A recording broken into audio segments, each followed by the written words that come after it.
Assalamualaikum warahmatullahi wabarakatuh.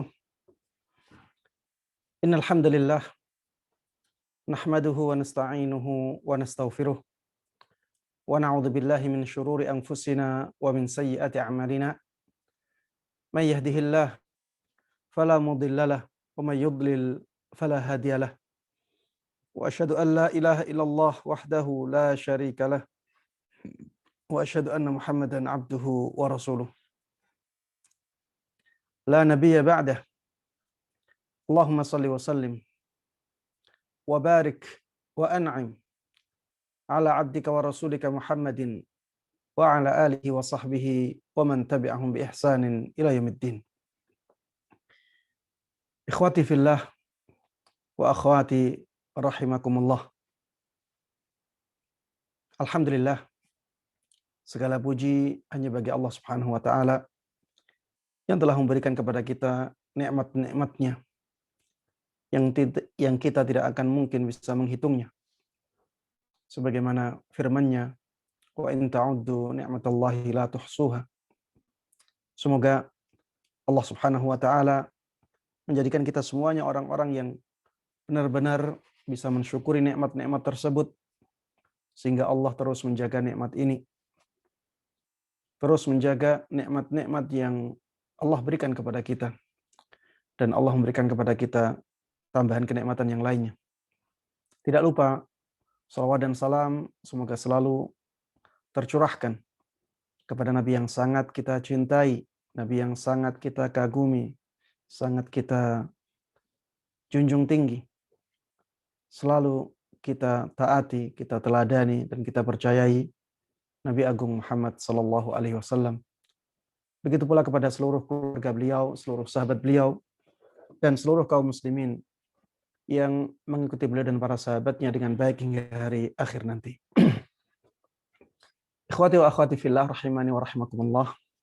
Setelah kita membahas tentang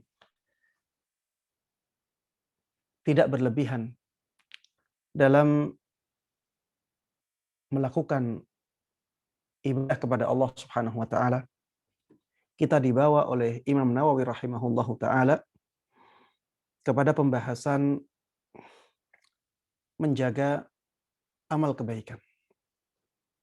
Yang dimaksud dengan menjaga amal kebaikan ini adalah berusaha untuk terus melakukan amal kebaikan itu.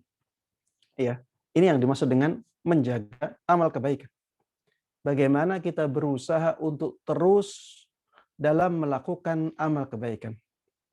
Jangan sampai kita terputus.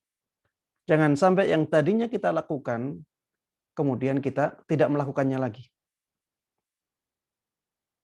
Pembahasan ini sangat penting, para jamaah sekalian rahimani wa rahimakumullah. Kenapa? Karena jangan sampai ketika kita tidak berlebih-lebihan dalam beribadah, kita juga masih tidak merutinkan ibadah kita. Ini orang yang mengumpulkan dua keburukan. Yang pertama, ibadahnya tidak banyak. Yang kedua, setelah itu terputus. Masih mending orang yang ketika semangat ibadah, dia melakukan banyak ibadah, kemudian setelah itu tidak merutinkannya atau meninggalkannya. Walaupun itu juga tidak baik. Tapi masih mending daripada orang yang dari awal ibadahnya sedikit, kemudian setelah itu dia meninggalkannya sama sekali. Jangan sampai menjadi seperti ini. Jadilah orang yang berusaha untuk terus menjaga amalan ibadah.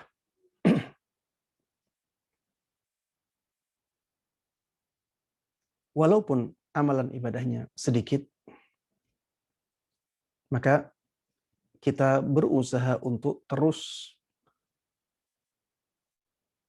merutinkannya agar menjadi amalan yang paling dicintai oleh Allah Subhanahu wa taala. Baik. Di dalam bab ini Imam Nawawi rahimahullahu taala menyebutkan beberapa ayat. Ayat yang pertama adalah firman Allah Subhanahu wa taala di surat Al-Hadid ayat ke-16.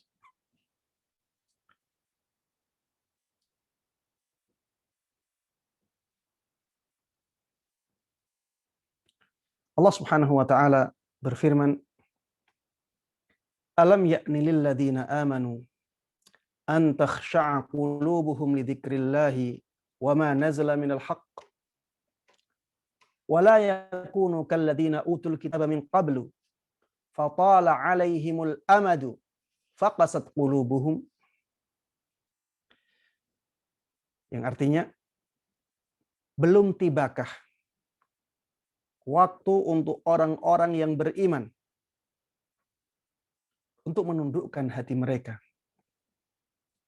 kepada mengingat Allah Subhanahu wa taala, kepada berzikir kepada Allah Subhanahu wa taala. Belum tibakah waktunya untuk orang-orang yang beriman untuk menundukkan hati-hati mereka untuk berzikir kepada Allah Subhanahu wa taala. Wa ma nazala minal haqq. Begitu pula menundukkan hati mereka untuk menerima kebenaran yang datangnya dari Allah Subhanahu wa taala. Allah turunkan kebenaran itu, yaitu Al-Qur'an. Belum tibakah waktunya orang-orang yang beriman itu menundukkan hati mereka untuk berzikir kepada Allah Subhanahu wa taala dan untuk menerima Al-Qur'an sebagai suatu kebenaran? Wala yakunu kalladzina utul kitaba min qablu. Jangan sampai orang-orang yang beriman itu seperti orang-orang yang diberi Alkitab. Seperti orang-orang ahlul kitab. Allah memberikan kitab kepada mereka. Kitab Taurat, kitab Injil, kitab Zabur. Fatala alaihimul amad.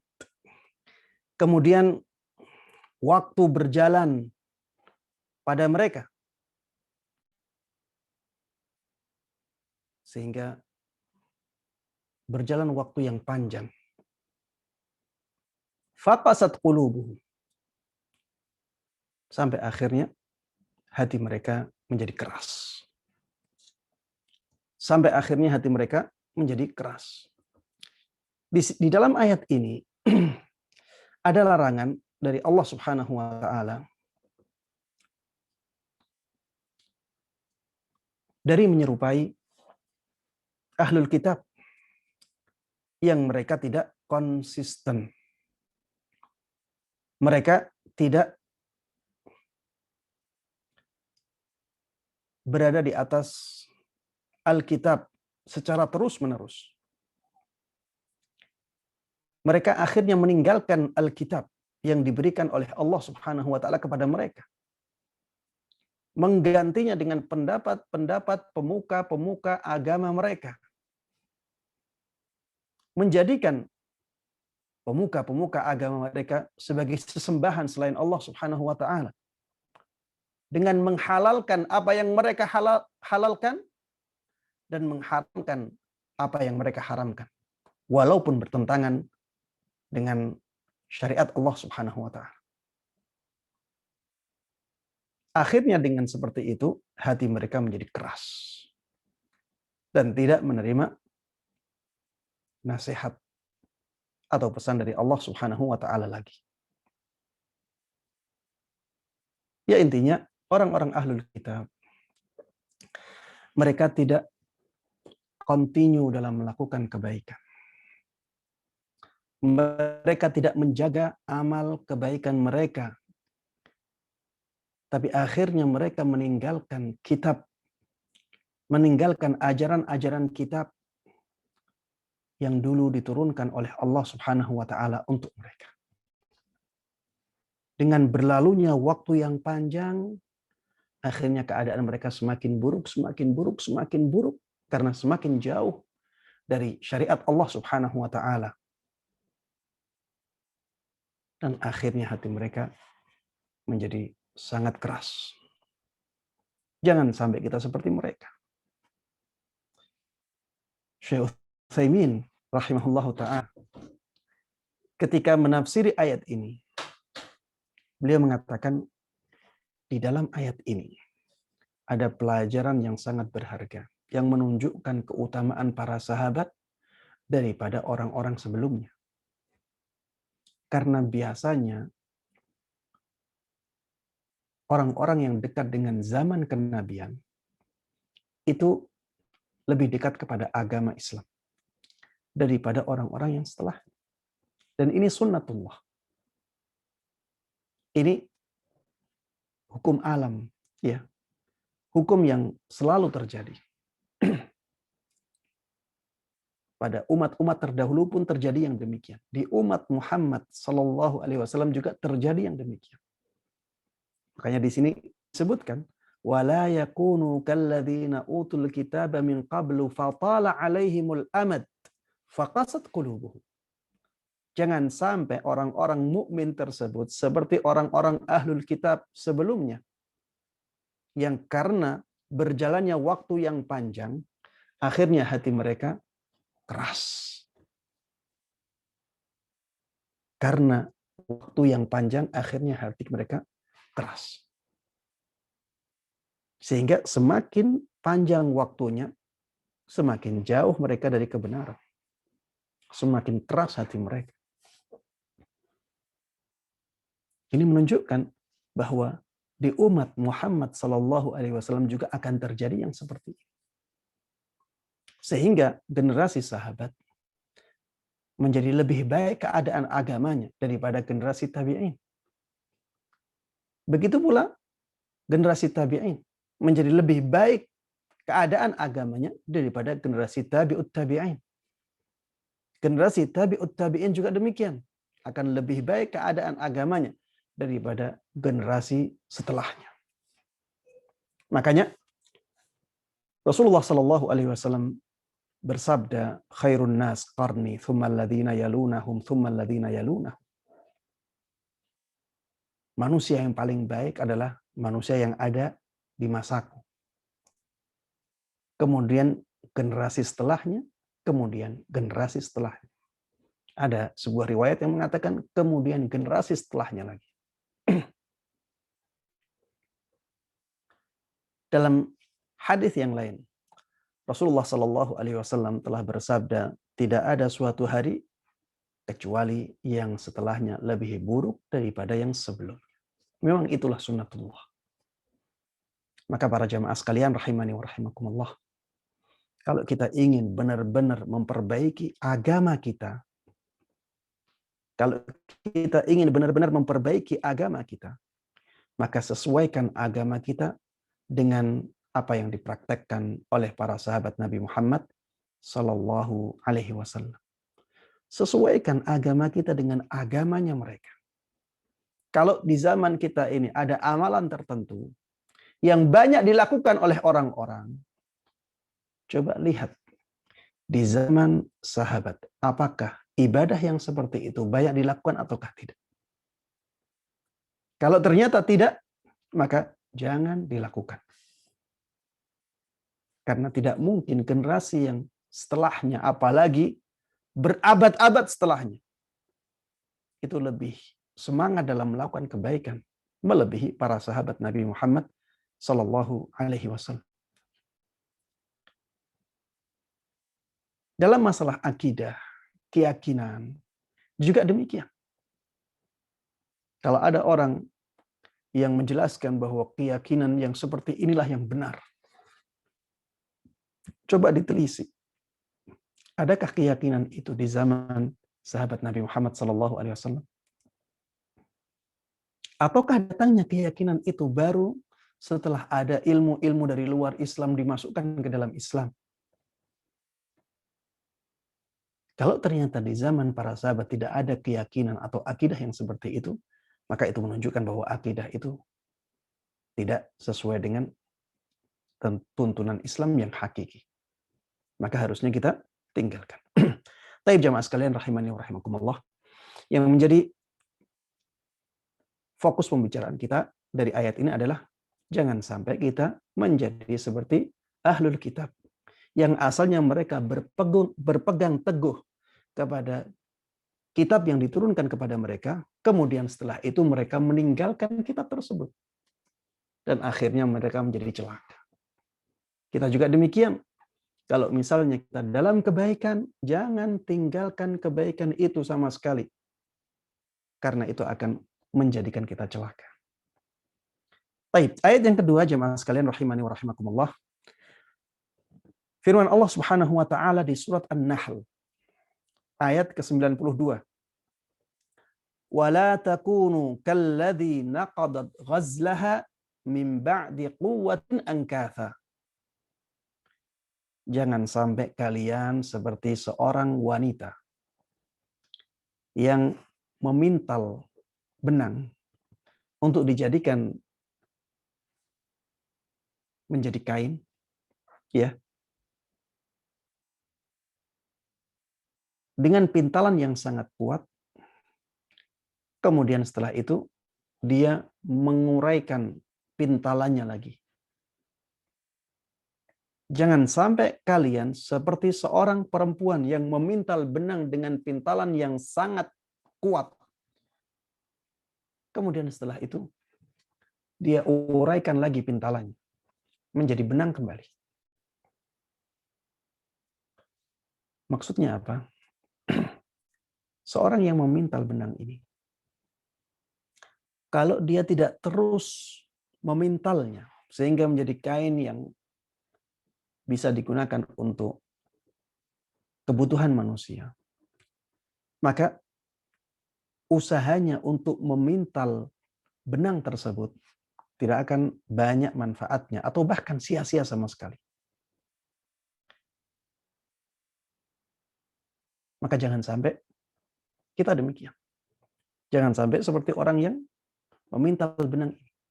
Coba bayangkan kalau ada orang yang memintal benang, kemudian dia tinggalkan. Asalnya memintal benang, tidak dia teruskan. Maka manfaatnya akan sangat kecil atau bahkan tidak ada manfaatnya sama sekali. Kita juga demikian. Ketika kita beribadah kepada Allah Subhanahu wa taala, maka teruslah beribadah. Jaga kebaikan itu. Dengan menjaganya, maka kita akan banyak mendapatkan manfaat darinya. Semakin lama kita menjaganya, maka semakin besar manfaat yang kita dapatkan. Jemaah sekalian rahimani wa rahimakumullah. Ayat yang ketiga yang dibawakan oleh Imam Nawawi rahimahullahu taala untuk menjelaskan tentang keutamaan menjaga amal kebaikan adalah firman Allah Subhanahu wa taala di akhir surat Al-Hijr. Allah Subhanahu wa taala berfirman pada Nabi kita Muhammad sallallahu alaihi wasallam, "Wa'bud rabbaka hatta ya'tiyakal yaqin." Beribadahlah engkau wahai Muhammad kepada Rabbmu sampai ajal menjemputmu. Sampai ajal mendatangimu. Beribadahlah engkau wahai Muhammad kepada Rabbmu sampai ajal mendatangimu. Taib. Di sini ya Allah Subhanahu wa taala menyebutkan batas akhir kita beribadah. Kapan batas akhir kita beribadah? Sampai ajal datang. Makanya kita harus merutinkan ibadah kita. Kita harusnya merutinkan ibadah kita. Karena Allah memerintahkan kita beribadah sampai kematian. Di dalam ayat ini, Allah Subhanahu wa taala memerintahkannya kepada Nabi kita Muhammad sallallahu alaihi wasallam. Apakah perintah ini berarti khusus untuk Nabi kita Muhammad sallallahu alaihi wasallam? Jawabannya tidak. Ya. Karena perintah-perintah Allah Subhanahu wa taala kepada Nabi kita Muhammad sallallahu alaihi wasallam itu juga berlaku untuk umatnya. Perintah-perintah Allah Subhanahu wa taala kepada Nabi kita Muhammad sallallahu alaihi wasallam itu juga berlaku untuk umatnya. Ini pada asalnya demikian. Ini kaedahnya. Kecuali ada dalil yang menjelaskan bahwa itu khusus untuk Nabi kita Muhammad Sallallahu Alaihi Wasallam. Selama tidak ada dalil yang menunjukkan bahwa itu khusus untuk Nabi kita Muhammad Sallallahu Alaihi Wasallam, maka berarti itu untuk beliau dan untuk umatnya. Karena beliau adalah suri tauladan untuk umatnya. Sehingga ayat ini juga berlaku untuk kita sebagai umat Nabi Muhammad Sallallahu Alaihi Wasallam. Wa'bud rabbaka hatta ya'tiyakal yaqin. Allah Subhanahu wa taala, Rabb kita, memerintahkan kita untuk terus beribadah kepadanya sampai ajal menjemput kita. Jamaah sekalian rahimani wa rahimakumullah. Di dalam bab ini, Imam Nawawi rahimahullahu taala juga menjelaskan atau menyebutkan banyak hadis. Di dalam bab ini, Imam Nawawi rahimahullahu taala juga mendatangkan banyak hadis. Hadis yang pertama yang dibawakan oleh beliau adalah hadis dari ibunda kita Aisyah radhiyallahu taala anha. Beliau mengatakan, wa kana ahabbud dini ilaihi ma dawama alaihi. Wa kana ahabbud dini ilaihi ma dawama alaihi. Dahulu agama yang paling dicintai oleh beliau, oleh Nabi kita Muhammad sallallahu alaihi wasallam adalah yang dilakukan secara terus-menerus. Dan yang dimaksud dengan ad-din di sini adalah amalan-amalan ibadah, amalan-amalan kebaikan, amalan-amalan ketaatan.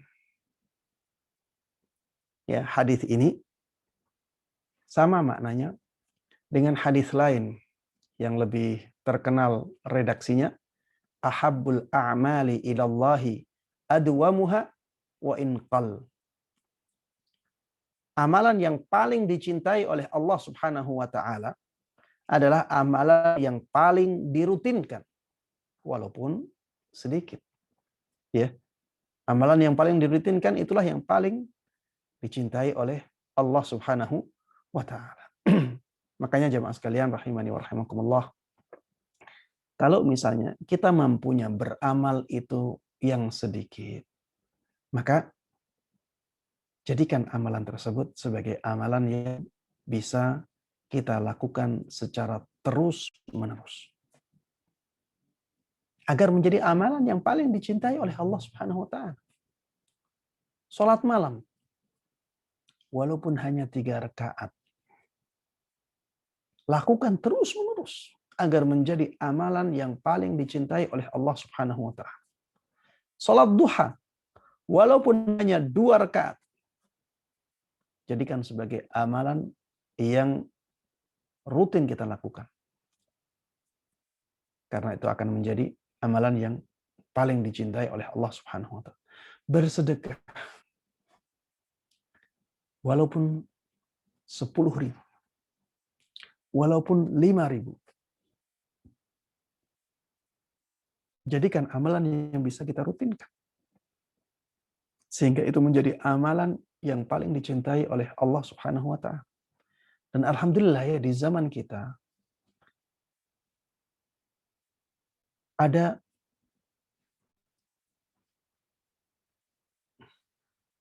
hal-hal yang menjadikan kita mudah untuk merutinkan sebuah amalan. Misalnya ya, gadget kita, HP.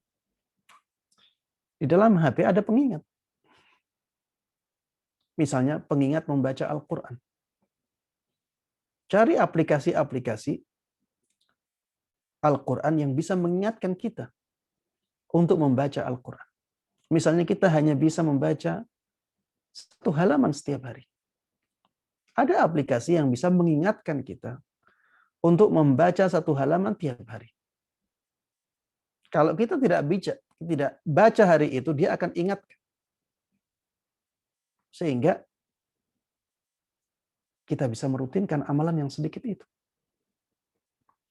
Di gadget kita, M-Banking, ya, Biasanya kalau yang punya rekening, ada sebagian rekening yang bisa mengirimkan sedekah setiap hari, atau setiap 2 hari, atau setiap 3 hari, atau setiap pekan. Kita bersedekah kepada lembaga tertentu misalnya. Biar lembaga itu yang menyalurkannya kepada orang lain. Sehingga itu menjadi amalan yang kita rutinkan. Dan ini subhanallah, nikmat yang Allah berikan kepada kita. Tanpa kita harus mengurus, ya. Ada amalan-amalan yang bisa kita lakukan rutin.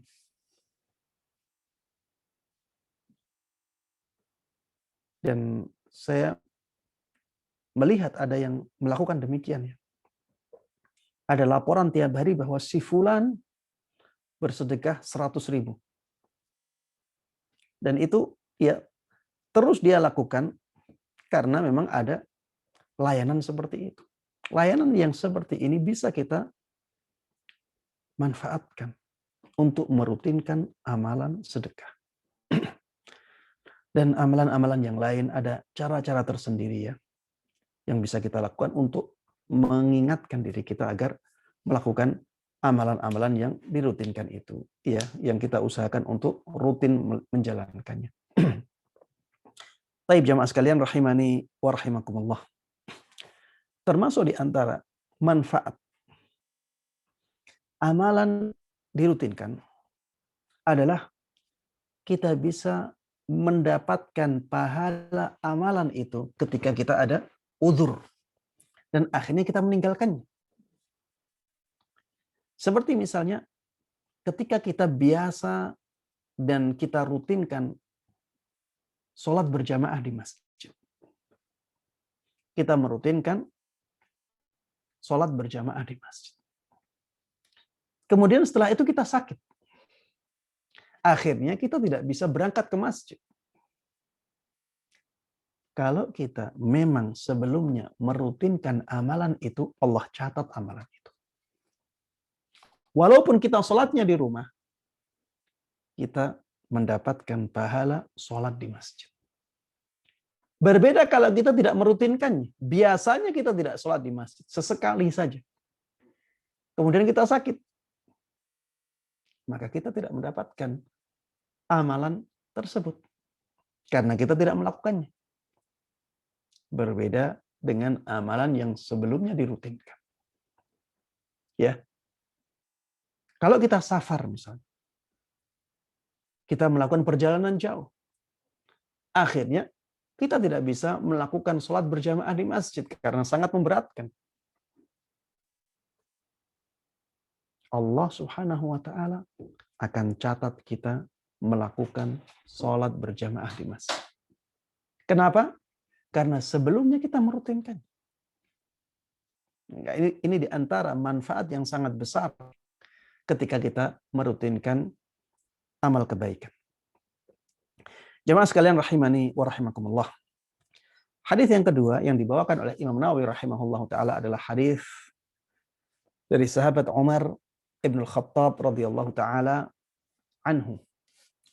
Beliau mengatakan bahwa Rasulullah sallallahu alaihi wasallam pernah bersabda, "Man nama an hizbihi minal lail aw an syai'in minh faqara'ahu ma baina salatil fajri wa salatil dhuhri kutiba lahu ka'annama qara'ahu minal lail." Barang siapa yang ketiduran dari bacaan rutinnya yang biasa dia baca di malam hari, atau sebagian dari itu, dia meninggalkan sebagiannya. Kemudian akhirnya dia membacanya di waktu antara sholat fajar sampai sholat duhur, maka dicatat baginya seakan-akan dia membacanya di malam hari. Dicatat baginya seakan-akan dia membacanya di malam hari. Man nama an hizbihi minal lail. Barang siapa yang ketiduran sehingga tidak membaca tidak membaca bacaan rutinnya yang biasa dia baca setiap malamnya. Maksudnya adalah bacaan di sholat malam, ya, bacaan di sholat malam. Hizb itu bacaan di sholat malam. Dan hizb ini itu tidak ada batasan tentunya. Tidak ada batasan tentunya. Yang penting dia adalah kadar bacaan yang rutin dia baca di setiap sholat malam. Ya, satu hizb bisa jadi untuk sebagian orang 1 juz. Karena memang dia merutinkannya 1 juz. Dia rutin membacanya 1 juz. Hari ini 1 juz, besok dia sholat malam baca 1 juz lagi, besok dia sholat malam baca 1 juz lagi. Bisa saja satu hizb itu setengah juz. Hizbnya dia setengah juz. Intinya itu adalah bacaan rutin seseorang di sholat malamnya. Itulah hizb. Dan kadarnya bisa berbeda-beda antara satu orang dengan orang yang lain. Kalau misalnya ada orang ketiduran di malam hari, akhirnya dia tidak membaca hizbnya sama sekali, berarti tidak sholat malam sama sekali. Atau dia hanya bisa sholat malam 3 rakaat setelah itu subuh. Ya, karena ketiduran. Akhirnya dia ganti. Kapan gantinya? Gantinya setelah matahari terbit dan agak meninggi. Itulah waktu bolehnya seseorang sholat sunnah. Karena dari ba'da subuh sampai matahari meninggi, 1 tonggak, ya, itu tidak boleh sholat, ya. Tidak boleh sholat sunnah. Setelah itulah baru kita boleh sholat sunnah sampai zuhur. Ya. Kalau misalnya ada orang ketiduran, akhirnya tidak sholat malam sama sekali. Kemudian dia ganti di pagi hari. Maka Allah Subhanahu wa taala mencatat baginya pahala seakan-akan dia sholat di malam hari.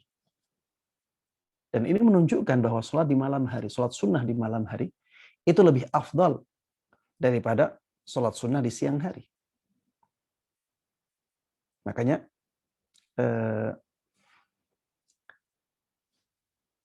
disebutkan dalam sebuah hadis bahwa sholat yang paling dicintai oleh Allah Subhanahu wa taala setelah sholat fardu adalah sholat malam. Ya. Sholat yang paling dicintai oleh Allah Subhanahu wa taala setelah sholat fardu adalah sholat malam. Karena memang waktu malam adalah waktu yang diistimewakan oleh Allah Subhanahu wa taala. Terutama di sepertiga malam terakhir. Yang ketika itu Allah Subhanahu wa taala turun ke langit dunia. Sebagaimana ditegaskan oleh Nabi kita Muhammad sallallahu alaihi wasallam, yanzilu rabbuna kulla lailatin ila as-sama'id dunya hina yabqa thuluthul lailil akhir. Thuluthul lailil akhir. Rabb kita itu turun ke langit dunia setiap malam ketika sepertiga malam terakhir masih ada. Kemudian Allah mengatakan, siapa yang meminta ampun kepadaku, aku akan berikan dia ampun. Siapa yang meminta kepadaku, aku akan ijabahi permintaan dia. Siapa yang meminta hajat kepadaku, aku akan berikan hajat dia.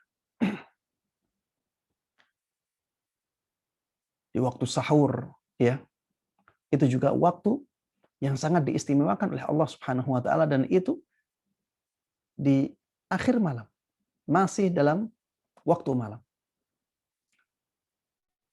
wa bil ashari hum yastaghfirun. Termasuk di antara sifat atau ciri-ciri orang mukmin adalah orang yang selalu beristighfar kepada Allah Subhanahu wa taala di waktu sahur. Kenapa dikatakan atau disebutkan waktu sahur? Karena memang waktu itu waktu yang diistimewakan oleh Allah Subhanahu wa taala.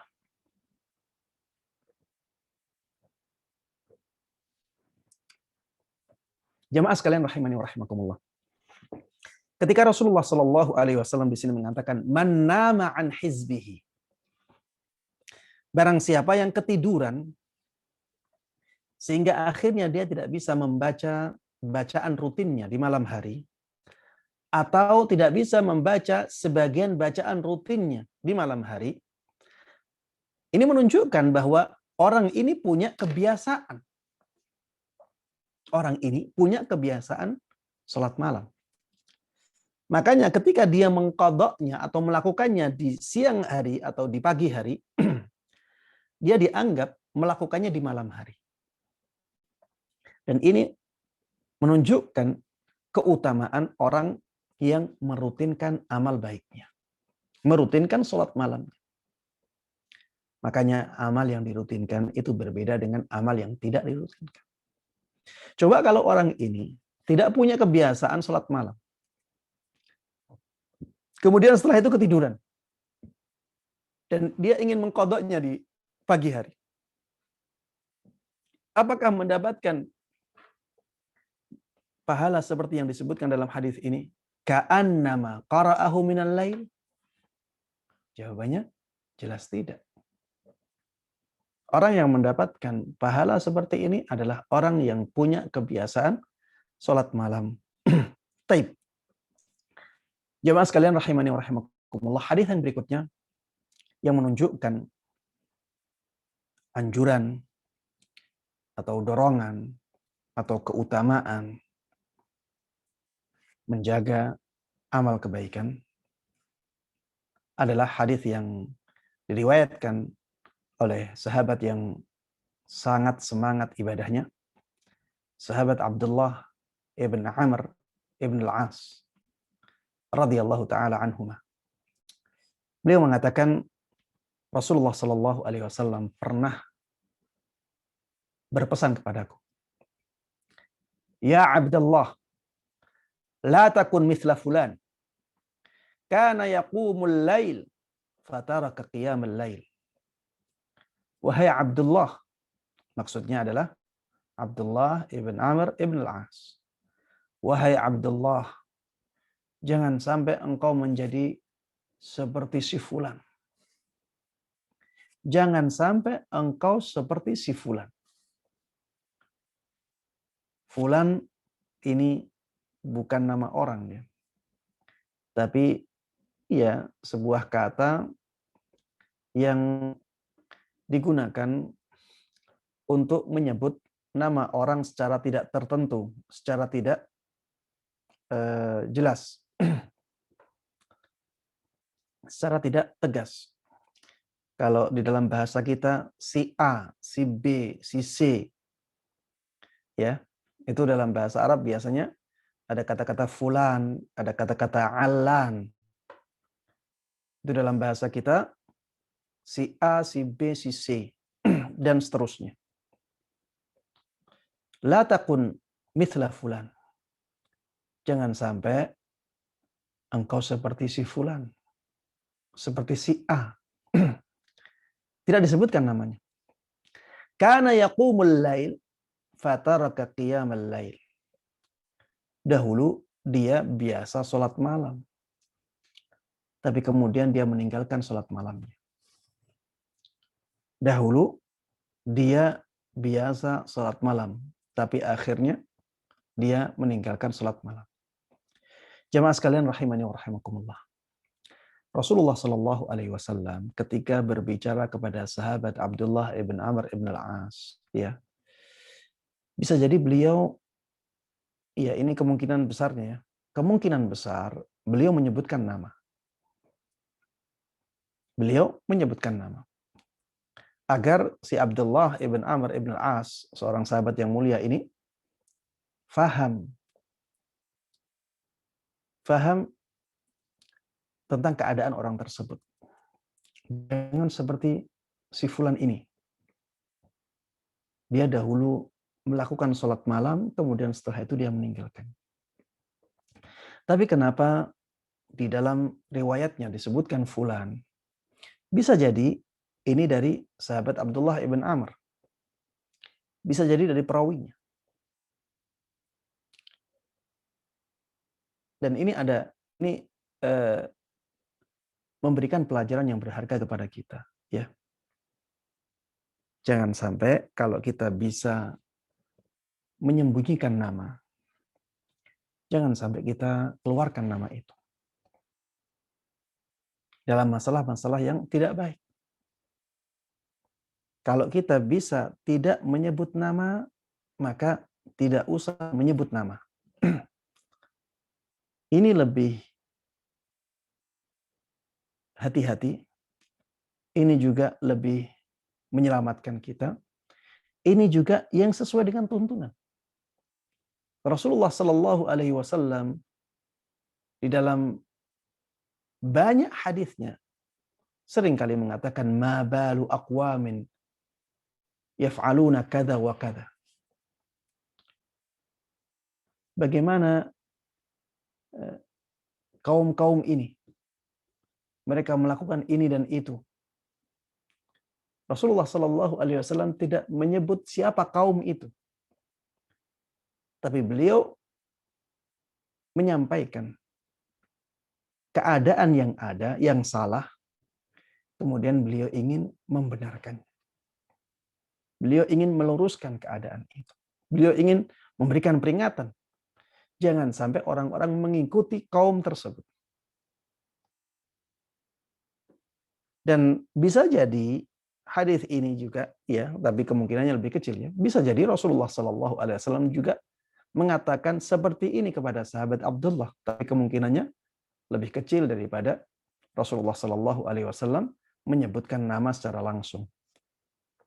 Karena kalau tidak disebutkan nama secara langsung, nanti sahabat Abdullah ibn Amr ibn al-As malah kurang bisa memahami dengan baik. Berbeda kalau disebutkan secara langsung. Tapi ada kemungkinan Rasulullah memang tidak menyebutkannya. Karena kalaupun tidak disebutkan, ya orang yang mendengarnya masih bisa memahaminya. Ya seperti ketika kita membaca hadis ini.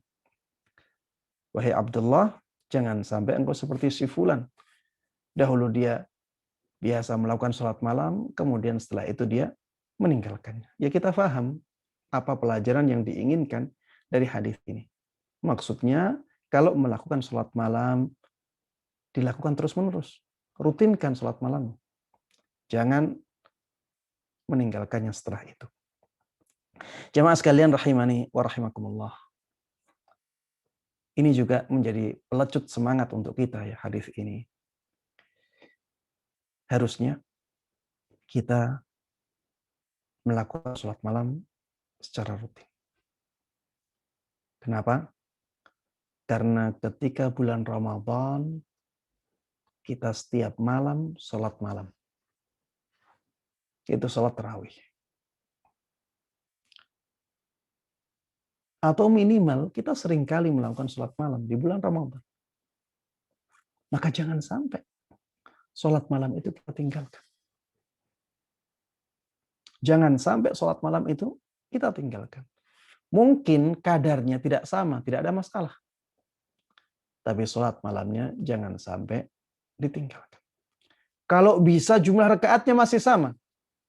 Walaupun mungkin waktunya berbeda. Kalau sholat berjamaah, sholat tarawih lebih ringan. Karena dilakukan bersama-sama. Kemudian bulannya mulia. Ada malaikat-malaikat yang mengajak untuk melakukan kebaikan. Bulan tersebut diberkahi oleh Allah Subhanahu wa taala. Setan-setan dibelenggu di bulan tersebut. Pintu surga dibuka di bulan itu. Sehingga semangat kita untuk beribadah menjadi lebih kuat. Dan ketika dilakukan secara berjamaah kita lebih ringan. Sehingga kalau misalnya setelah Ramadan kita menjaga jumlah rakaatnya saja, misalnya 11 rakaat, maka itu sudah sangat bagus sekali. Ya, walaupun agak cepat. Tapi yang jelas ya, jangan sampai kita masuk dalam hadis ini. Kita dulu di bulan Ramadan melakukan sholat malam, kemudian setelah Ramadan sholat malamnya kita tinggalkan. Ya, jangan sampai masuk hadis ini. Wahai Abdullah, jangan sampai engkau seperti si fulan. Dulu biasa melakukan sholat malam, kemudian setelah itu dia meninggalkan sholat malam. Jemaah sekalian rahimani wa rahimakumullah. Rasulullah Shallallahu Alaihi Wasallam menyampaikan hadis ini dan beliau menjadi orang yang pertama kali menerapkannya. Beliau, kata ibunda kita Aisyah radhiyallahu taala anha, kana Rasulullah sallallahu alaihi wasallam idza amila amalan athbatah. Dahulu Rasulullah sallallahu alaihi wasallam apabila melakukan suatu amalan, maka beliau terus melakukannya. Beliau merutinkannya. Beliau menjadikan amalan tersebut benar-benar tetap. Inilah rahasia kenapa Rasulullah Shallallahu Alaihi Wasallam sholat malamnya itu 11 rakaat. Ini termasuk di antara rahasia kenapa Rasulullah Shallallahu Alaihi Wasallam dahulu sholat malamnya 11 rakaat. Karena beliau kalau sudah melakukan 11 rakaat, beliau akan lakukan itu seperti itu terus, 11 rakaat. Mungkin berbeda dari sisi lamanya, tapi beliau tetap melakukan 11 rakaat. Iya. Makanya kadang-kadang kaki Rasulullah Shallallahu Alaihi Wasallam bengkak, tapi seringkali tidak demikian. Mungkin bengkaknya kaki beliau itu terjadi ketika beliau melamakan sholatnya yang hanya 11 rakaat itu. Sampai kaki beliau bengkak karena terlalu lama berdiri. Tapi ya itu hanya pada keadaan tertentu saja. Di sebagian besar keadaan beliau ya ketika sholat malam tidak sampai kakinya bengkak. Tapi beliau tetap menjaga 11 rakaatnya. Makanya dalam sebuah hadis ibunda kita Aisyah radhiyallahu taala anha mengatakan bahwa Rasulullah Shallallahu Alaihi Wasallam tidak menambah rakaat sholat malam baik di bulan Ramadan ataupun di luar bulan Ramadan melebihi 11 rakaat. Karena memang beliau ketika melakukan suatu amalan, beliau menetapkan amalan itu. Menjadikan amalan tersebut tetap seperti itu. 11 rakaat, ya 11 rakaat terus. Inilah suri tauladan kita. Dan beliau juga berpesan kepada para sahabatnya demikian. Maka para jamaah sekalian rahimani wa rahimakumullah, marilah kita semangat untuk menjaga terus amalan-amalan kebaikan yang pernah kita lakukan. Jadikan amalan-amalan kebaikan tersebut amalan yang rutin sehingga menjadi amalan yang paling dicintai oleh Allah Subhanahu wa taala. Hadis yang berikutnya, hadis dari ibunda kita Aisyah radhiyallahu taala anha. Beliau mengatakan, "Kana Rasulullah sallallahu alaihi wasallam idza fatathu shalah min al-laili min waja'in aw ghairihi shalla min an-nahari 12 raka'ah." Dahulu Rasulullah sallallahu alaihi wasallam apabila tidak sholat malam, apabila beliau tidak sholat malam. Jadi kadang-kadang Rasulullah Shallallahu Alaihi Wasallam juga kelewatan sholat malamnya. Tapi ada uzurnya, min waja'in, karena sebab sakit, ya, au ghairi, atau sebab yang lainnya. Shalla minan nahari thintai asyrata raka'ah. Maka beliau biasanya menggantinya di siang hari sebanyak 12 rakaat. Maksudnya siang hari ini adalah pagi hari, ya. Maksudnya siang hari ini adalah pagi hari. Sebagaimana disebutkan di hadis Umar ibn Khattab sebelumnya, ya.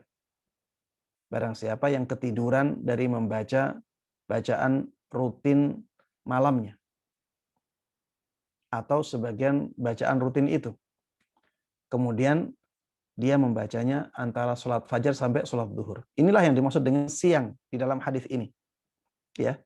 Jadi beliau membacanya di waktu duha. Beliau membacanya di waktu duha. Ya, dan waktu duha itu mulai matahari terbit, ya, kira-kira 10 menit setelah itu sampai sebelum matahari benar-benar berada di tengah-tengah langit, ya. Karena kalau matahari benar-benar di tengah langit, kita tidak dibolehkan untuk sholat sunnah mutlak, ya. Jadi sholat duha itu waktunya berakhir sebelum matahari benar-benar di tengah langit. Dan itu sebelum waktu zuhur. Karena waktu zuhur itu maksudnya ketika matahari tergelincir. Ketika matahari tergelincir dari tengah langit. Ketika itulah masuk waktu zuhur. Baik. Beliau mengqadha'nya sebanyak berapa? Thintai asyrata raka'ah. 12 rakaat. Beliau kalau malam itu sholat malamnya 11 rakaat.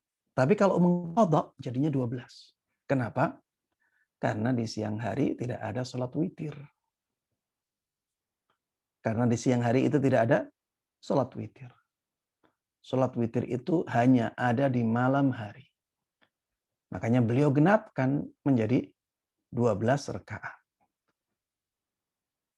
Dan apabila ada orang punya kebiasaan sholat malam, kemudian dia mengqadha'nya di waktu duha sebanyak 12 rakaat, maka balasannya seperti tadi, ya, kutiba lahu ka'annama qara'ahu minal lail, ya. Dia, ya, diberikan pahala seakan-akan dia sholat di malam hari. Jemaah sekalian rahimani wa rahimakumullah. Termasuk di antara hadis yang juga harusnya memberikan semangat kepada kita untuk merutinkan amal kebaikan yang kita lakukan adalah hadis yang sangat masyhur. Hadis Nabi Muhammad SAW yang sahih, innamal a'malu bil khawatim. Sesungguhnya semua amalan hamba itu seperti penutupnya. Afwan, bukan seperti, tergantung. Sesungguhnya semua amalan hamba itu tergantung penutupnya. Sesungguhnya semua amalan itu tergantung penutupnya. Kalau penutupnya baik, maka amalannya menjadi baik. Kalau penutupnya buruk, maka amalannya menjadi buruk. Alhamdulillah. Baik. Kalau misalnya ada orang dia melakukan amalan-amalan saleh dalam hidupnya, kemudian setelah itu dia meninggalkan amal-amal kebaikan itu, jadi orang yang fasik, kemudian meninggal dalam keadaan fasik, na'udzubillah min dzalik, maka orang ini menjadi orang yang celaka. Sebaliknya, apabila ada orang yang asalnya fasik, kemudian setelah itu di akhir hayatnya dia bertaubat kepada Allah Subhanahu wa taala, kemudian melakukan kebaikan-kebaikan, kemudian setelah itu dia meninggal, maka dia menjadi orang yang selamat, orang yang beruntung. Karena yang menjadi penentu amalan seorang hamba adalah amalan penutupnya. Ini yang harusnya menjadi penyemangat bagi kita untuk terus melakukan kebaikan. Mudah-mudahan Allah Subhanahu wa taala menjadikan kita orang yang ditutup kehidupannya dengan amal kebaikan itu. Jangan sampai, alhamdulillah min dzalik ya. Jangan sampai kita ditutup dengan amalan yang tidak baik. Istiqomahlah dalam melakukan amal kebaikan dan ikhlaskan untuk Allah Subhanahu wa taala. Allah Subhanahu wa taala akan menjadikan amalan itu sebagai penutup kehidupan kita. Dalam pepatah Arab disebutkan yamutul insan ala ma 'asha alaih.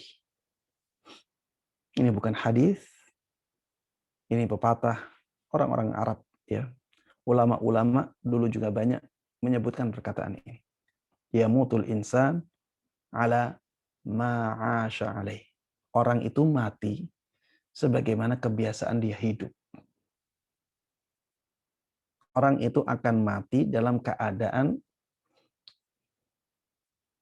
kebiasaan dia hidup bagaimana.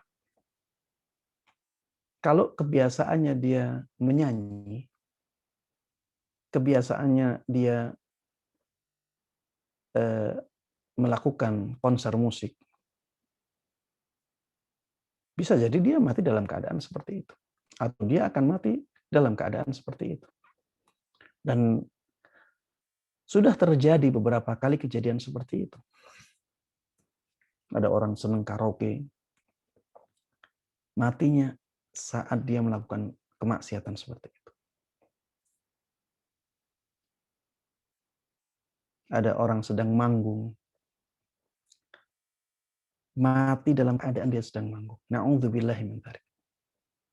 Ada orang kebiasaannya berzina, mati dalam keadaan berzina. Bahkan ada orang, dia kebiasaannya nyanyi. Kemudian terjadi kecelakaan. Jadi karena kecelakaan itu dia mati, tapi matinya bukan ketika dia nyanyi. Tapi subhanallah, Allah Subhanahu wa taala jadikan penutup hidupnya nyanyi. Sekarat dalam keadaan bernyanyi. Na'udzubillahi min dzalik. Ada yang sekarat dalam keadaan membaca puisi cinta. Na'udzubillahi min dzalik. Ada yang sekarat dalam keadaan mengatakan kata-kata kotor. Na'udzubillahi min dzalik. Jangan sampai kita seperti itu ya. Jadilah orang-orang yang merutinkan amal kebaikan agar amal kebaikan tersebut menjadi penutup kehidupan kita. Dan lebih ngerinya lagi, di dalam Sahih Muslim, Rasulullah Shallallahu Alaihi Wasallam menyabdakan, "Yub'atsu kullu 'abdin ala ma mata alaihi." Yub'atsu kullu 'abdin ala ma mata alaihi. Semua orang, semua hamba Allah, itu nantinya akan dibangkitkan di hari kiamat nanti seperti keadaan dia mati. Na'udzubillahi min dzalik. Apabila ya ada orang yang mati dalam keadaan mabuk, maka dia dibangkitkan dalam keadaan seperti itu. Rasulullah mengatakan demikian. Semua hamba akan dibangkitkan di hari kiamat nanti dalam keadaan seperti dia matinya. Ya, seperti matinya dia. Kalau dia dalam keadaan bernyanyi, dalam keadaan bermaksiat, kemudian mati, maka dibangkitkan dalam keadaan seperti itu. Na'udzubillahi min dzalik. Ada orang lagi melakukan amalan bid'ah, amalan yang sangat dibenci di dalam Islam, wa syarrul umuri muhdatsatuha. Yang paling buruk di dalam agama Islam adalah bid'ah-bid'ah tersebut. Mati dalam keadaan melakukan amalan itu. Dibangkitkan dalam keadaan seperti itu. Mati dalam keadaan melakukan kesyirikan, na'udzubillah min dzalik. Maka dia dibangkitkan dalam keadaan seperti itu. Sebaliknya juga demikian. Orang yang mati dalam keadaan sujud ketika sholat, maka dia akan dibangkitkan dalam keadaan seperti itu.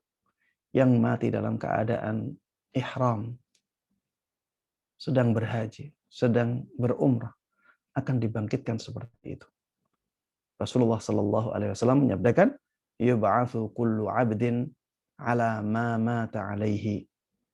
Semua hamba akan dibangkitkan seperti keadaan dia ketika mati. Baik, demikian jamaah sekalian rahimani wa rahimakumullah. Pelajaran yang sangat berharga dari bab ini. Marilah kita rutinkan amal-amal kebaikan kita semampu kita, ya. Walaupun sedikit, kalau kita rutinkan, maka akan menjadi amalan yang paling dicintai oleh Allah Subhanahu wa taala dan akan mendatangkan pahala terus untuk kita walaupun kadang-kadang kita punya uzur dan sehingga kita meninggalkannya. Kita tetap dicatat seperti orang yang melakukannya ketika tidak ada uzur tersebut. Demikian wallahu taala alam. Wassallallahu wasallama wa baraka ala nabiyyina Muhammadin wa ala alihi wa sahbihi wa man tabi'ahum bi ihsanin ila yaumiddin. Alhamdulillahi rabbil alamin. Masya Allah. Jazakumullah khair Ustaz atas pencerahannya. Banyak sekali manfaat yang kita bisa petik ya dari bab 15 ini, memelihara amal kebaikan. Sudah banyak pertanyaan nih Ustaz di kolom chat, tapi mungkin sebelum itu Ana mau konfirmasi dulu Ustaz. Yang di hadis terakhir itu pada saat Rasulullah mengqadha sampai 12 ya, 12 rakaat dari sholat malamnya. Karena kalau misalnya alasannya karena pada siang hari itu tidak ada witir, kenapa nggak 10 rakaat aja Ustaz? Iya, karena Rasulullah Shallallahu Alaihi Wasallam sholat malamnya 11 rakaat. Kalau beliau sholatnya 10 rakaat, nantinya beliau tidak merutinkan 11 rakaatnya. Oh, nah, Ustaz. Masya Allah, Masya Allah. Baik, saya ke pertanyaan yang ada di kolom chat. Assalamualaikum warahmatullahi wabarakatuh. Semoga Allah mengampuni, merahmati, dan menjaga Ustadz dan seluruh umat muslim dalam kebaikan. Ustadz, saya ingin bertanya, apakah para generasi salaf pernah mengalami futur? Dan apa yang mereka lakukan saat futur? Apakah ada nasihat dari mereka untuk orang-orang yang sedang futur, Ustadz? Ini penting juga nih, Ustadz. Jazakallah khair. Iya. Futur ya itu penyakit yang dialami oleh semua orang ya. Dialami oleh semua orang. Bahkan di zaman Nabi Muhammad SAW juga ya terjadi yang seperti itu. Terjadi yang seperti itu. Bahkan di zaman Nabi Muhammad SAW ada seorang sahabat yang beberapa kali tertangkap minum minuman khamr. Beberapa kali tertangkap minum minuman khamr. Jadi sahabat ini ketika di hadapan Nabi, beliau melakukan kebaikan. Tapi ketika jauh dari Rasulullah SAW, kalah dengan hawa nafsunya. Sehingga akhirnya dia mabuk. Ketika mabuk ketangkep.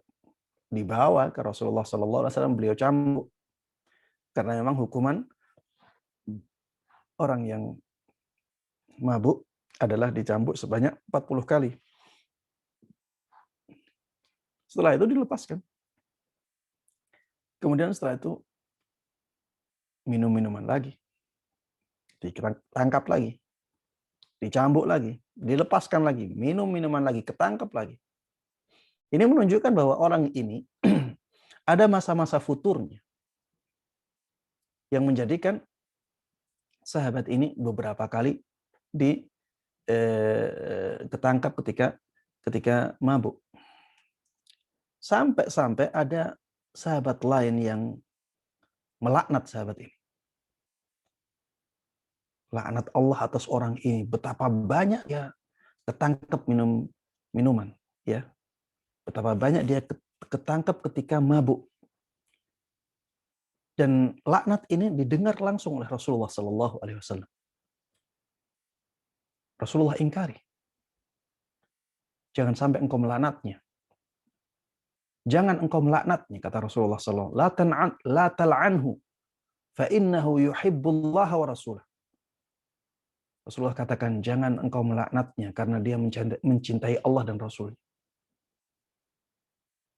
Jadi orang ini, ya, ada masa-masa futur, ada masa-masa semangat ibadah. Sampai Rasulullah katakan demikian, dia mencintai Allah dan Rasul. Berarti memang ada masa-masa dia giat ibadah.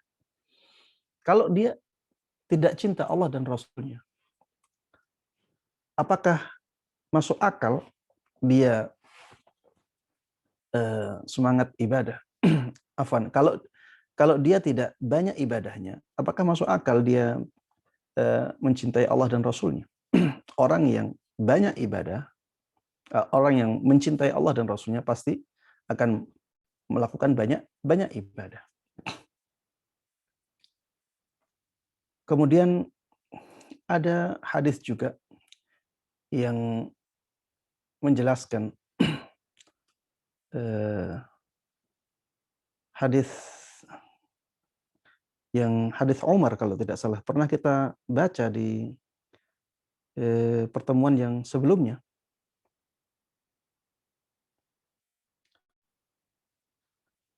Yang ada sahabat mengatakan nafaqa, siapa ya, lupa saya, Hanzalah, ya. Ya, hadis yang di sini di nomor 148. Nafaqa Hanzalah. Bukan Umar ya, sahabat Abu Bakar. Sahabat Abu Bakar ya ditemui atau menemui sahabat Hanzalah. Nafaqa, kemudian sahabat Hanzalah mengatakan nafaqa Hanzalah. Hanzalah telah melakukan kemunafikan. Kemudian sahabat Abu Bakar mengatakan, kamu ini mengatakan apa? Kemudian sahabat Hanzalah mengatakan, kita kalau di sisi Rasulullah Sallallahu Alaihi Wasallam, kita bisa ingat surga, kita bisa ingat neraka, ya, sehingga kita sangat semangat untuk ibadah. Tapi setelah kita kumpul kembali bersama keluarga, kita lupakan itu. Akhirnya kita malah sibuk dengan dunia kita, sibuk dengan mikir pekerjaan kita. Kita lupa dengan surga dan neraka.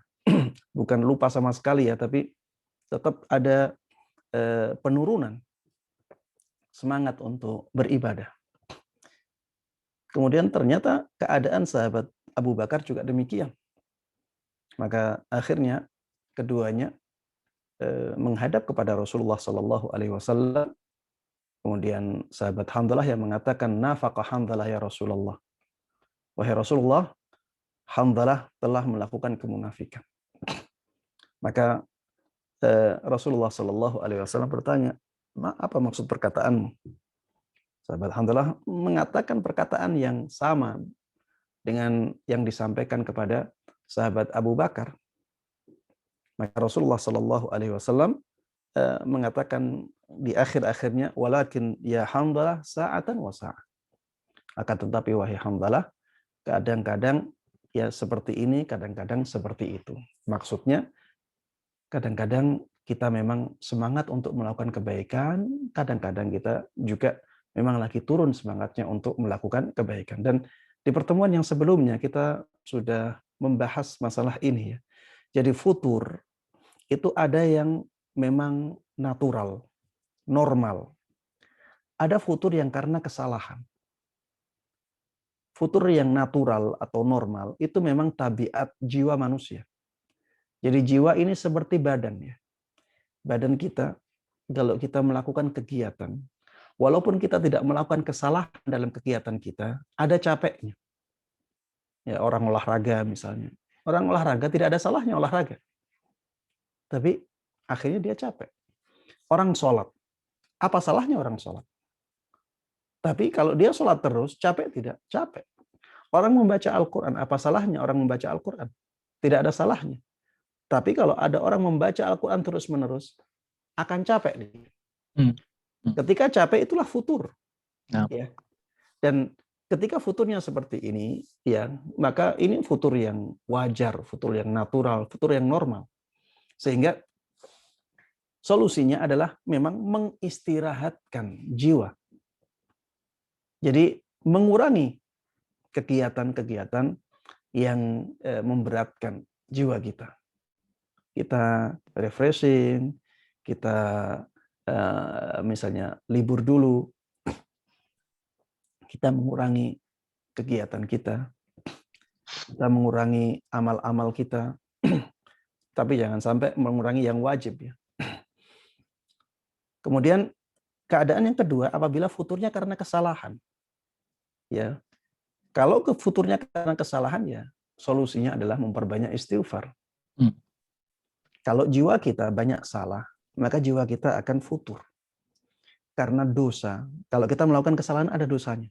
Dosa itu bisa menjadikan hati kita hitam.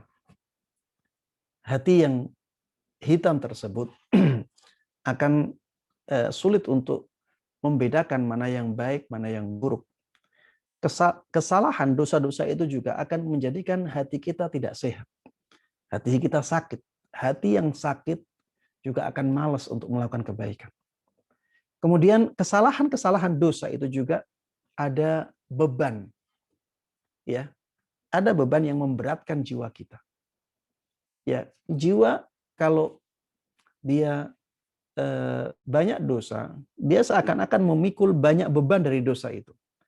Kalau lama-lama beban itu dipikul oleh jiwa, dia ada lelahnya. Akhirnya tidak kuat. Maka apabila keadaannya seperti ini, solusinya adalah memperbanyak istighfar, memperbanyak taubat kepada Allah Subhanahu wa taala, dan memaksa diri untuk melakukan ibadah-ibadah yang ringan dulu. Ibadah-ibadah yang berhubungan dengan lisan itu biasanya ringan, ya.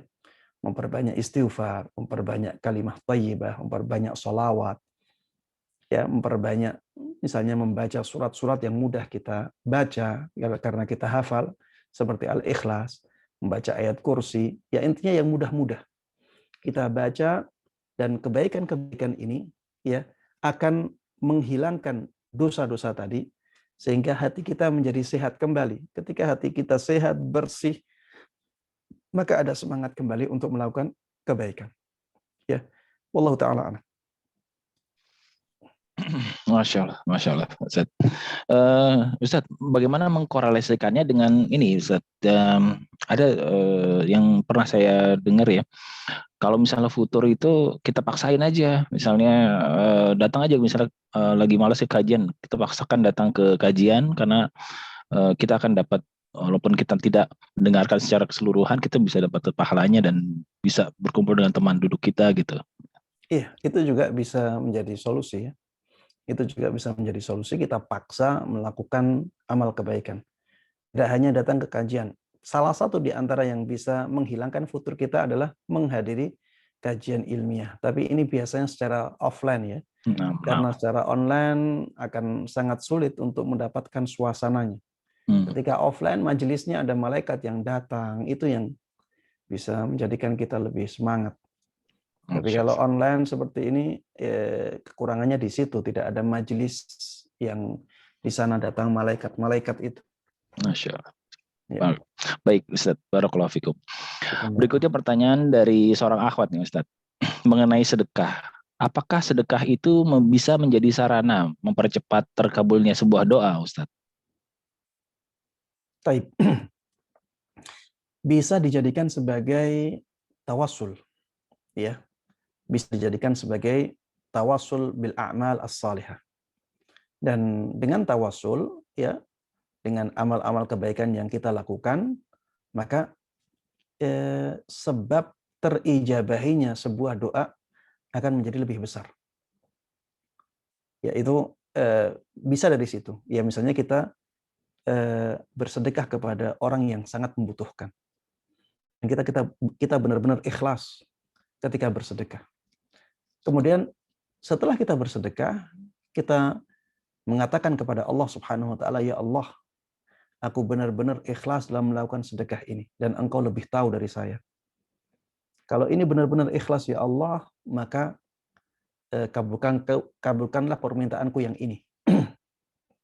Kita sebutkan permintaan kita. Seperti ini tidak ada masalah dan ini tidak mengganggu keikhlasan. Dan ini dicontohkan di dalam Al-Qur'an dalam banyak ayat. Seperti misalnya ya, ayat yang kita insya Allah banyak yang menghafalnya. Di dua ayat sebelum ayat terakhir di surat Al-Baqarah.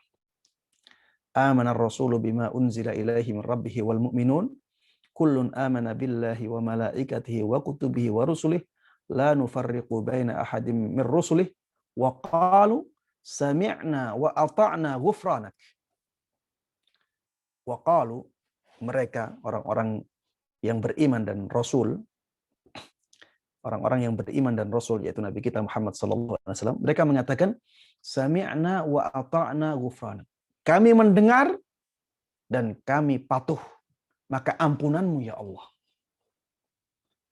Jadi ini tawassul dengan amal ketaatan. Yaitu amal ketaatan mendengarkan perintah-perintah Allah Subhanahu wa taala dan mentaati perintah-perintah Allah Subhanahu wa taala. Dengan itu maka berikanlah ampunanmu ya Allah. Kemudian ada juga di surat Al-Imran ya. Rabbana innana sami'na munadiyan yunadi lil imani an aminu bi rabbikum fa amanna rabbana faghfir lana dzunubana wa kaffir 'anna sayyi'atina wa tawaffana ma'al abrar rabbana wa atina ma wa'adtana 'ala rusulik wa la tukhzina yaumal qiyamah innaka la tukhliful mi'ad. Ya ini tawassul dengan amal kebaikan. Wahai Rabb kami, sungguh kami telah beriman sungguh kami telah mendengar seorang penyeru yang menyuruh kepada keimanan, maka kami pun beriman. Maka ampunilah dosa-dosa kami ya Allah. Kemudian wa tawaffana ma'al abrar. Wafatkan kami bersama orang-orang yang baik, orang-orang yang saleh. Rabbana wa atina ma wa'adtana. Wahai Rabb kami, berikan kepada kami apa yang Engkau janjikan kepada kami. Wala tukhzina yaumal qiyamah. Jangan jadikan kami orang-orang yang hina, orang-orang yang celaka pada hari kiamat nanti. Ini tawassul menyebutkan suatu amalan kebaikan yaitu berupa keimanan kepada Allah Subhanahu wa taala untuk meminta permintaan yang lain, untuk meminta hajat-hajat yang diinginkan oleh seorang hamba. Maka amalan-amalan yang lain juga dibolehkan. Kemudian hadis yang terkenal, 3 orang yang melakukan amal kebaikan kemudian bertawassul, ya. Ada 3 orang yang terjebak di gua, ya. Dia melakukan amal kebaikan itu, ya. Ada yang takut melakukan perzinaan karena Allah Subhanahu wa taala, ada yang amanahnya sangat besar, ya. Kemudian ada yang amalan baktinya kepada kedua orang tuanya sangat istimewa. Mereka menyebutkan amalan tersebut untuk mendapatkan hajat dan tidak diingkari oleh Allah Subhanahu wa taala. Rasulullah sallallahu alaihi wasallam juga menjelaskan hal tersebut agar kita menirunya. Maka tidak ada masalah ketika kita bersedekah kemudian kita minta kepada Allah Subhanahu wa taala dan kita bertawassul dengan sedekah itu. Ya Allah, aku benar-benar telah bersedekah untuk mengharapkan pahala darimu ya Allah, maka mudahkan urusanku, mudahkanlah misalnya jodohku dan seterusnya ya, hajat-hajat kita. Atau tidak masalah juga apabila kita meminta doa kepada orang yang kita bantu. Memang ini tidak sebaik yang pertama, tapi ini dibolehkan. Misalnya kita memberikan bantuan kepada orang lain, orang yang sangat berterima kasih sekali, kemudian muji-muji kita, atau misalnya dia menawarkan bantuan yang dia bisai, kemudian kita katakan tidak usah seperti itu, doakan kebaikan untuk saya saja. Kemudian dia benar-benar berdoa tulus untuk kita. Yang seperti ini juga tidak ada masalah, dan selama kita melakukannya ikhlasnya karena Allah Subhanahu wa taala, maka itu tidak mengganggu keikhlasan kita. Dan ketika orangnya benar-benar tulus dalam berdoanya, bisa jadi doanya menjadi mustajab, ya, apalagi orang-orang yang lemah. Ketika dia berdoa sangat tulus, maka dia akan diijabahi doanya oleh Allah Subhanahu wa taala. Sehingga dari sini kita bisa menyimpulkan bahwa sedekah itu memang bisa dalam keadaan-keadaan tertentu bisa menjadikan doa kita menjadi lebih mustajab, atau hajat kita lebih mudah untuk dipenuhi oleh Allah Subhanahu wa taala. Wallahu a'lam. Ustaz, jazakallah khair Ustaz. Pertanyaan berikutnya adalah dari seorang akhwat nih Ustaz. Jadi apakah keliru Ustaz jika kita memilih mengamalkan amalan yang menurut kita paling maksimal karena menganggapnya selagi bisa melakukannya, maka kita lakukan. Namun kedepannya belum tentu istiqomah dibanding memilih amalan yang ringan namun kemungkinan istiqomah. Dia menyebutkan contohnya misalnya pada saat sebelum nikah dia bisa berpuasa Daud gitu Ustaz. Pada saat setelah nikah belum tentu dia bisa karena mungkin tidak diizinkan suami atau sebagainya. Nah, apakah keliru kalau dia memilih puasa Daud aja dulu nih sebelum dirinya tidak bisa melakukannya pada saat setelah nikah? Tafadhol Ustaz. Baik. Ya, kalau yang kasus yang ditanyakan ya, ini meninggalkan suatu amalan kebaikan untuk amalan kebaikan yang lebih dari itu. Maka kasus yang ditanyakan tidak ada masalah sama sekali ya. Karena seorang istri itu memang tidak dibolehkan untuk melakukan puasa sunnah apabila suami tidak mengizinkan. Dan itu kewajiban ya, kewajiban seorang istri untuk tidak melakukan puasa sunnah apabila suami tidak mengizinkannya. Kalau suami mengizinkannya atau suami tidak meminta untuk tidak puasa, maka kalau suami tidak mengizinkan, tidak boleh bagi seorang istri untuk berpuasa. Kalau suami mengizinkan atau suami tidak meminta untuk tidak puasa, maka dibolehkan bagi dia untuk untuk berpuasa. Sehingga ketika seorang istri tidak berpuasa Daud karena suaminya tidak ingin dia puasa Daud, suaminya punya hak untuk misalnya bersenang-senangan dengan dia, ya, untuk bergaul dengan dia, maka ini meninggalkan sesuatu yang sunnah untuk melakukan sesuatu yang wajib. Jadi dia meninggalkan sesuatu untuk melakukan sesuatu yang lebih baik lagi. Tidak ada masalah sama sekali di sini. Yang contoh yang mungkin lebih apple to apple ya, itu ketika seseorang di mudanya, dia kuat, dia semangat ibadah, dia dekat dengan teman-teman yang belajar, teman-teman yang ngaji, akhirnya dia puasa Daud. Kemudian setelah itu dia semakin jauh dari teman-teman ngajinya, dan tenaganya juga tidak seperti ketika muda, akhirnya dia tidak puasa Daud sama sekali. Sama-sama tidak dalam keadaan melakukan ibadah lain. Tapi dia tinggalkan. Ini ya yang dikatakan oleh para ulama bahwa sebaiknya dirutinkan. Kalau tidak dirutinkan memang tidak berdosa, tapi keadaan seperti itu ya tidak baik. Keadaan seperti itu tidak baik, tapi ya tidak sampai pada derajat dosa ya. Tidak sampai pada derajat dosa. Ya seperti sholat malam. Banyak kaum muslimin yang ketika Ramadan mereka sholat malam setiap malamnya. Tapi ketika bulan Syawal masuk, ya tidak sholat malam sama sekali. Apakah mereka berdosa? Kita katakan tidak, ya tidak berdosa. Tapi keadaan seperti itu tidak baik. Keadaan seperti itu tidak baik. Karena sholat malam bukan sesuatu kewajibannya, bukan sesuatu yang diwajibkan.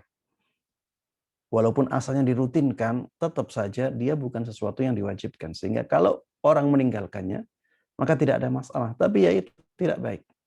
Rasulullah Shallallahu Alaihi Wasallam melarang sahabat Abdullah ibn Amr ibn al-As ya dari keadaan yang seperti itu. Jangan sampai seperti si fulan dahulu dia melakukannya, kemudian setelah itu dia meninggalkannya. Dan di awal kajian ya, Ana tadi sudah singgung juga ya, mungkin penanya tidak mengikuti dari awal. Jadi, ada orang yang melakukan amalan ibadah sangat banyak ketika dia semangat. Kemudian setelah itu dia meninggalkannya sama sekali. Ini masih lebih baik daripada orang yang pada asalnya amalan ibadahnya sedikit, kemudian setelah itu dia tinggalkan sama sekali. Ini lebih buruk lagi, amalan ibadahnya sedikit, kemudian setelah itu dia tinggalkan sama sekali. Lebih mending amalan orang yang ketika semangat melakukan ibadah, dia melakukan ibadah yang banyak. Walaupun akhirnya dia berhenti. Tapi yang lebih baik dari ini adalah orang yang mengetahui kadar kekuatan dirinya. Sehingga dia memperkirakan. Dia melakukan atau memilih amalan-amalan yang sedikit, tapi dia memperkirakan bisa merutinkan. Akhirnya dia ingin merutinkan. Itulah yang lebih baik daripada orang yang ketika semangat dia melakukan amalan ibadah yang sangat banyak, kemudian setelah itu stop. Ini jelas ya tidak baik. Wallahu a'lam. Masya Allah, barakallahu fikum Ustaz. Berikutnya pertanyaan dari seorang akhwat nih Ustaz. Ada dua sih pertanyaannya, tapi yang pertama kayaknya udah terjawab dengan keterangan dari Ustadz ya mengenai dalil kita cenderung diwafatkan dalam kebiasaan yang sering kita lakukan, itu yang Ustadz terangkan dengan sebetulnya pepatah ya, pepatah Arab ya. Lalu kemudian pertanyaan kedua nih mengenai triknya Ustadz, tipsnya dalam merutinkan ibadah tertentu, kan besar juga godaannya untuk tidak merutinkan. Nah, bagaimana supaya tips kita supaya tekad kita ini bisa merutinkan ibadah-ibadah tersebut, Ustaz? Iya, termasuk di antara tipsnya adalah menggunakan fasilitas-fasilitas atau alat-alat bantu ya, seperti gadget untuk mengingatkan jadwal ya. Kita bikin jadwal, bisa pakai gadget, bisa ditulis ya di sebuah kertas.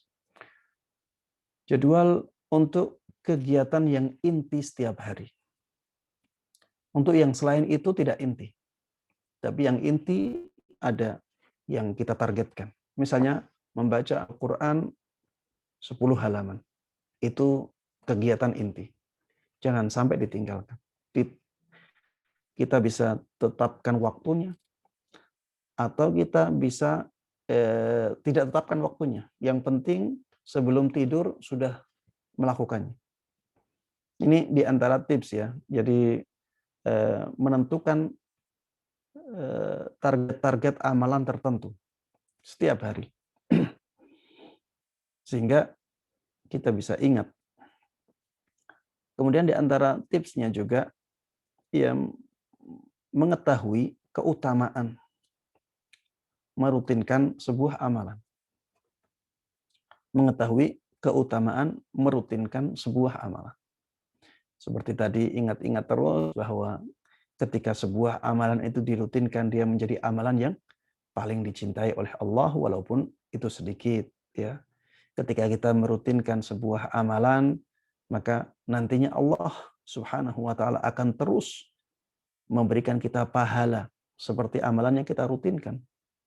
Seperti kita melakukannya, padahal ya kita tidak kadang-kadang kita tidak melakukannya karena sebuah udzur yang ini termasuk di antara sesuatu yang sangat luar biasa ya.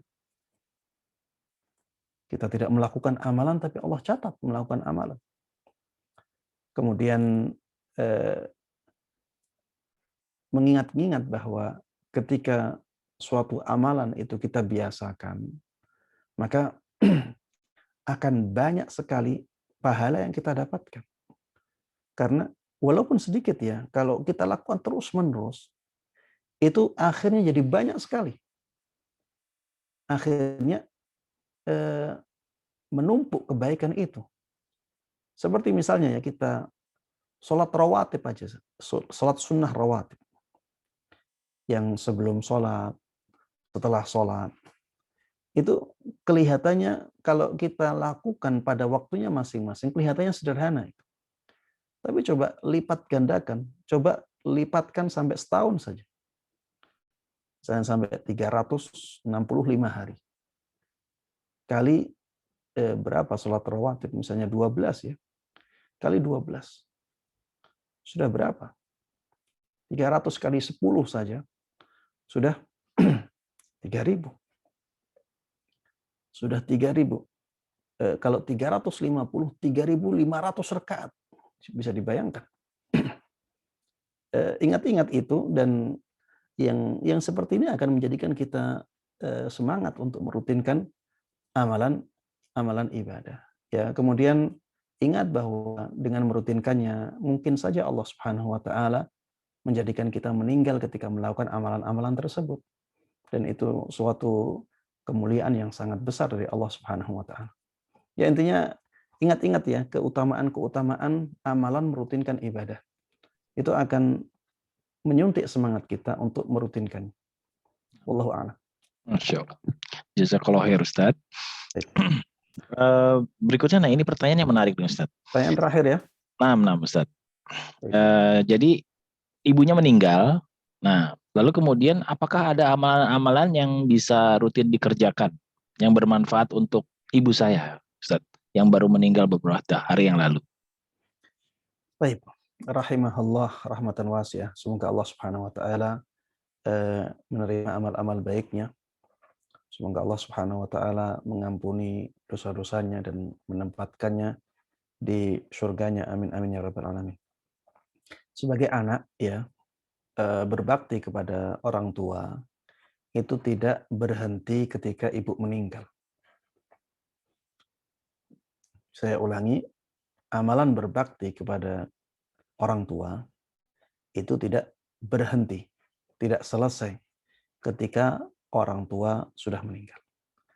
Jadi masih ada amalan-amalan yang merupakan amal bakti kita kepada orang tua kita walaupun orang tua sudah meninggal.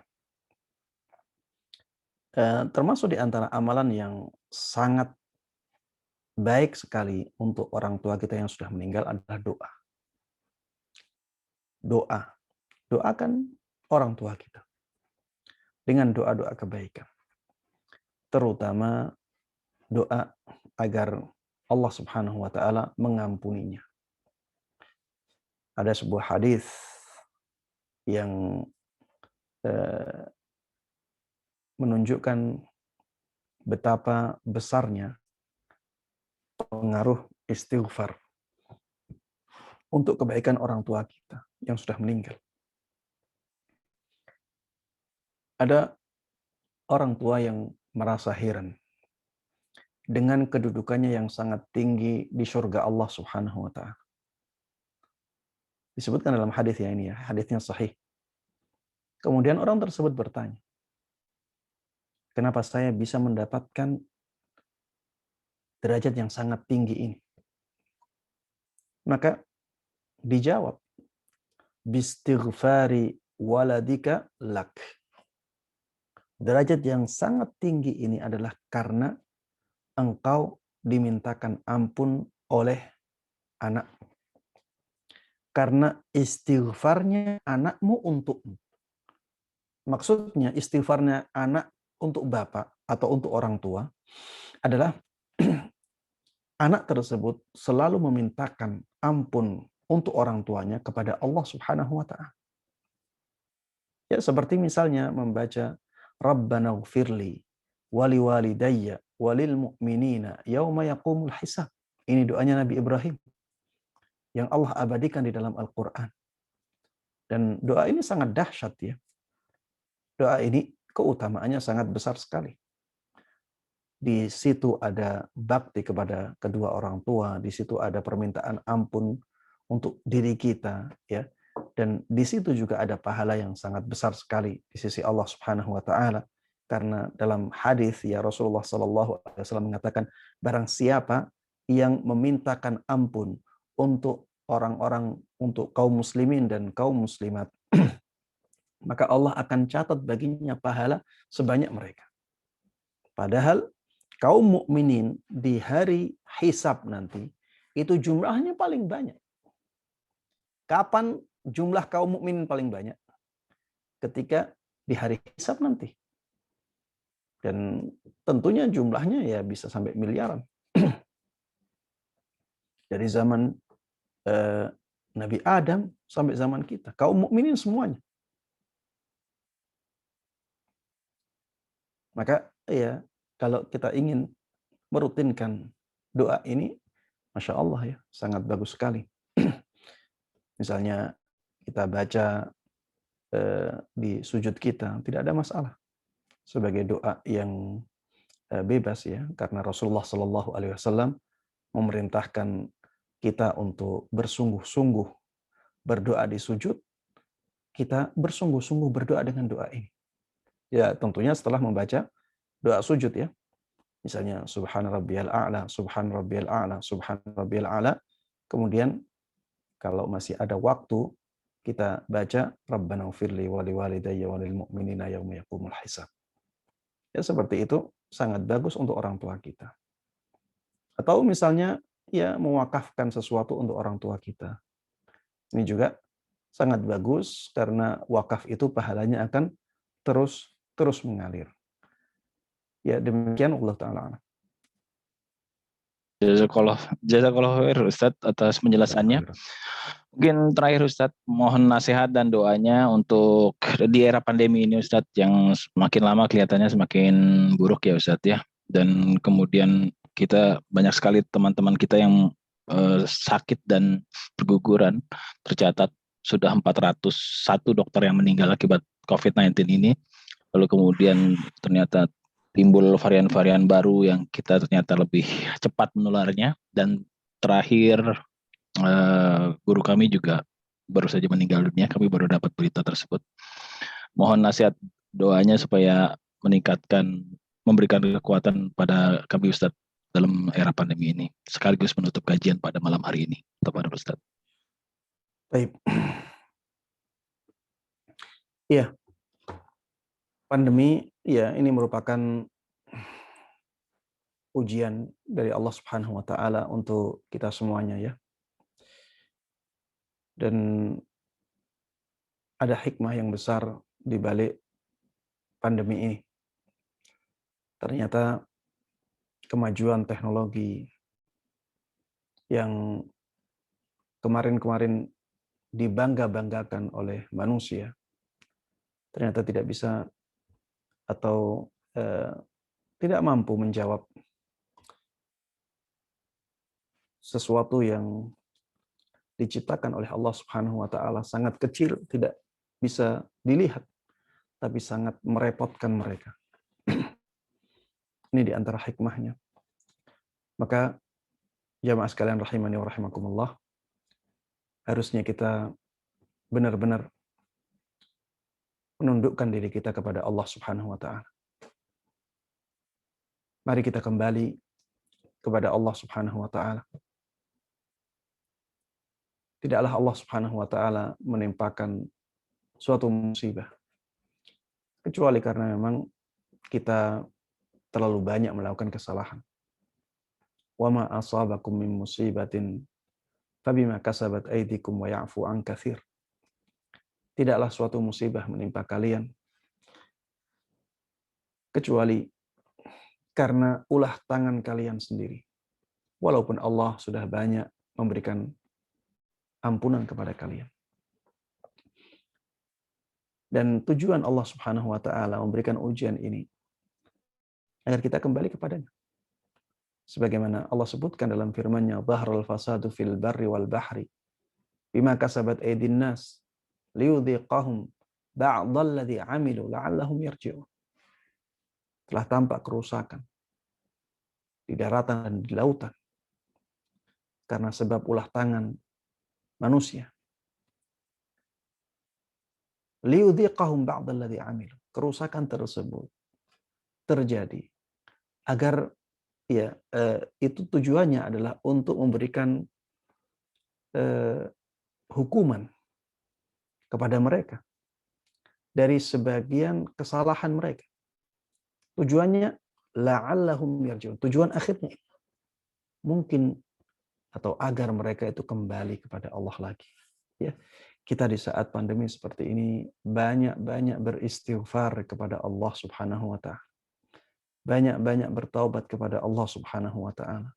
Banyak-banyak mengingatkan orang-orang agar kembali kepada Allah Subhanahu wa taala. Dan memang ya, di zaman kita ini dosa-dosa sangat lumrah dilakukan oleh manusia. Ada LGBT, sekarang banyak sekali dilakukan. Pacaran sesuatu yang sangat biasa. Bahkan orang-orang yang tidak pacaran menjadi malu. Perzinaan merajalela. Riba sampai di kebutuhan-kebutuhan yang kecil diribakan. Sangat merajalela. Padahal itu dosa besar. Pamer aurat, subhanallah. Kita yang tidak melakukannya malu ketika melihatnya. Dan kezaliman, subhanallah. Kezaliman merajalela di zaman kita ini. Wajar kalau Allah Subhanahu wa taala memberikan wabah seperti ini, hukuman seperti ini.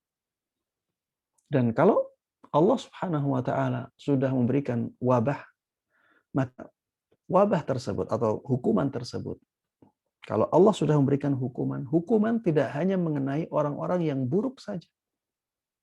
Orang-orang yang baik pun akan terkena efeknya. Makanya ya, ini pentingnya kita beramar ma'ruf nahi mungkar. Pentingnya kita memerintahkan orang-orang untuk melakukan kebaikan ketika kebaikan itu ditinggalkan. Pentingnya kita mengingatkan orang-orang dari perbuatan maksiat ketika perbuatan maksiat itu dilakukan. Bukan berarti kita mencampuri urusan mereka. Atau katakanlah kita mencampuri urusan mereka, tidak ada masalah karena ulah-ulah mereka itu akan berefek buruk kepada kita juga. Kalau Allah Subhanahu wa taala sudah menurunkan hukuman, orang-orang yang baik akan kena. Para dokter ya, yang mereka berjuang di garda terdepan untuk mengatasi pandemi ini. Mereka orang-orang yang baik. Tapi mereka terkena efeknya. Karena kalau hukuman sudah turun, semuanya akan terbakar ya, tidak membedakan mana orang yang baik, mana orang yang buruk. Ya intinya mari kita kembali kepada Allah Subhanahu wa taala. Mari kita banyak beristighfar. Mari kita banyak bertaubat, mari banyak melakukan kebaikan. Kemudian lakukan hal-hal yang bisa menjadikan kita selamat dari wabah ini. Seperti misalnya vaksin. Vaksin ini harusnya kita jadikan sebagai target utama di hari-hari ini. Bagi yang belum mengambil vaksin, ya, maka carilah vaksin sesegera mungkin. Kenapa demikian? Ya karena keadaannya sudah sangat mengkhawatirkan. Tidak seperti di hari-hari pertama wabah ini menyebar. Varian yang baru, varian Delta yang dari India, ya sebagaimana disampaikan oleh para ahli kesehatan, Ini sangat berbahaya, ya. Bahkan anak-anak muda pun bisa kolap, ya, karena varian ini.